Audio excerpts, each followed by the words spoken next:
You know what is biblical, though, man? Looking at Florida today. Woo, I'll tell you what. I started hearing about this a few days ago. Usually you get a good week or a week and a half almost notice of a hurricane. And, people forget. I remember after, it was right before the economic meltdown. Actually, I think it was right before the economic meltdown. I was down in Destin. It's where I did some of my military stuff at. And the hurricane that had hit right prior to the economic meltdown had hit that exact same area and really done a lot of damage. So the good news of that is it's probably been built up, but this could be pretty massive. I've often thought that guys like you who, fly around at 600 miles an hour with your hair on fire and all that were a little bit unbalanced as far as the adrenaline scale went until I started reading about the dudes who take the planes and fly them directly into the hurricane. Yeah, I mean, I'll tell you, I would love to go do that, like to go fly on the plane, but that's crazy. I mean, because you're going into 150-mile-an-hour winds, and it's pretty bouncy. The interesting thing, though, is, when you're up flying in your airliner, in many cases, you've got, winds of 100 and 150 miles an hour up that high. But, yeah, I definitely wouldn't take my little Mooney into it because I'd end up upside down pretty quick. And it's amazing, too. Those guys fly in, but they always fly back out. I don't ever remember reading about one of those planes being lost doing this. No, and I'll tell you, the military aviators, because I am one, although, I will include myself because we all have to brag. But I'll tell you, military is the best. They do the best training for people, and they really take somebody and turn them from somebody that doesn't even really know how to fly into basically become an airline pilot in about a year. So these military aviators, and many of them are young, they're pretty amazing. And so, we definitely have the best military in the world, and we need to keep the Democrats from stripping all the money out of the military, which I'm sure they're going to aim to do if they take the majority. But on to that topic at hand. Since last we spoke, wow, it has just been a tsunami of stuff. And, let's get the overall thought. It's over and done with. Brett Kavanaugh is now Justice Brett Kavanaugh. What's your thought?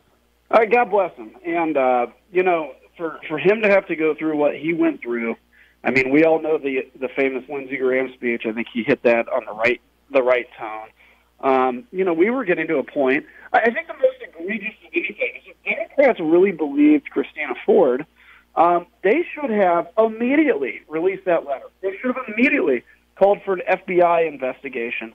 They should have immediately said, we need to find out and adjudicate what happened here. Well, this letter ends up coming out, a month and a half after Dr. Ford sent it, and then we have this terrible man, Michael Avenatti, making up allegations, and you just sit here and you go, do we really want to live in a country? And I get pretty fired up about this. Do we really want to live in a country where if you disagree with somebody's politics, it's not to go out and debate them. Now it's to surround them in restaurants and scream at them.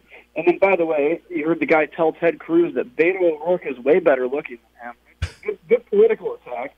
And then second, if you don't like somebody's politics, you take allegations. I'm not saying I'm not questioning Dr. Ford's credibility, but to come out, make an allegation 30 years later, have no corroborating witnesses, and have people like Blumenthal, who lied about his service in Vietnam, come out and immediately say, I believe her. No matter what, I believe her. This accusation is basically, you're going to have the best people in this country never go into government service. This country has had a long tradition of the best people going into government service, not including myself, but we have great people that step up to the mat for government. And the idea that simply an allegation and, an 11th hour allegation. And, I saw somebody had posted a photograph of an SUV traveling down the road and a woman flying out the back door. And underneath it basically said, the Democrats, now that we're done with Christine Ford. Yeah. And think about this. It would have been one thing, too, if all these Democrats, including our own esteemed Senator Dick Durbin, would have said things like, you know what, I intend, if Brett Kavanaugh is qualified, I intend to vote for him pending all these investigations. Then if they said, okay, hey, we found out about this, we're concerned, it would be a lot more believable.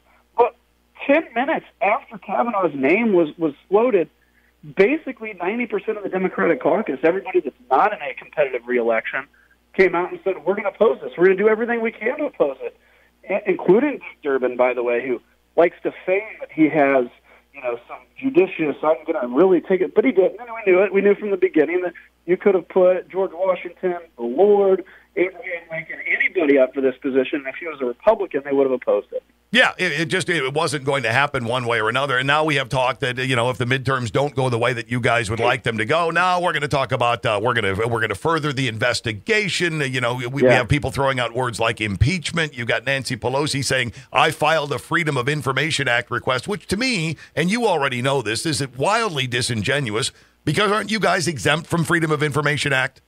Yeah, because there's speech and debate clause rules in the Constitution. Yep. So she knew that going in, but still says, I'm going to go Freedom of Information Act to get to the bottom of this. You don't have to do anything. Leak that. You've got the report. That's it. And I mean, okay, so this is my message to Republican voters out there, or people that consider themselves independent or Tea Party or whatever you are. But if you're going to, you consider yourself more on the Republican side of this or on Donald Trump's side, you do not have an excuse to not vote this year. Because here's the problem. Right now, it's not that there's more Democrats all of a sudden in the country. And the reason we're at threat of losing the House is not because somehow all these former Republicans have converted into Democrats.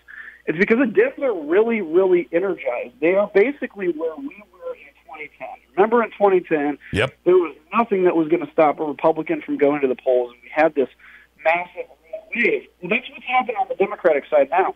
And if you like 4% economic growth, if you like a rebuilt military, if you like a country that stands for the flag, if you like that, you have to vote. You have to be as energized as they are. If you even you may not like me, but I'll tell you what, you got to get out and vote for me. You may not like your representative, but if the difference is between Nancy Pelosi and the majority or Republicans, I'm going to tell you, your life for the next couple of years will be super better if it's a bunch of Republicans instead of Nancy Pelosi, Maxine Waters, Jerry Nadler, and some of those. And it sure seems like, as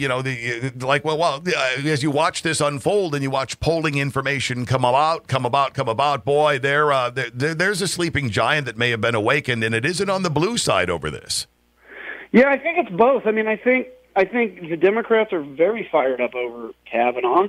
And I think Republicans are more fired up over Kavanaugh. The problem is when you get to an election, if you're 90% more fired up, but the other guy's 91% more fired up, he wins. And so this is where it's imperative. Even if you're sitting around, you're like, yeah, I'll probably vote. Vote early, because you never know if you wake up with the flu on November 6th. This is important for us to get there. And, look, and I'm going to say this too, if the Democrats do not get the majority in the House, and I think they may lose some seats in the Senate still, but if they don't get the majority in the House, you will watch a civil war in the Democratic Party as they blame each other for why they couldn't win in such a winnable year, so to speak.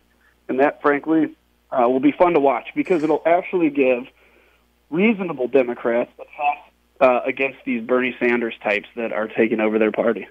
And one more thing before we let you go, because you had tweeted this out yesterday. I think this is well worthy of a re-mention under the hashtag of Better Off Now. The pro-growth policies, unemployment rates, and jobs.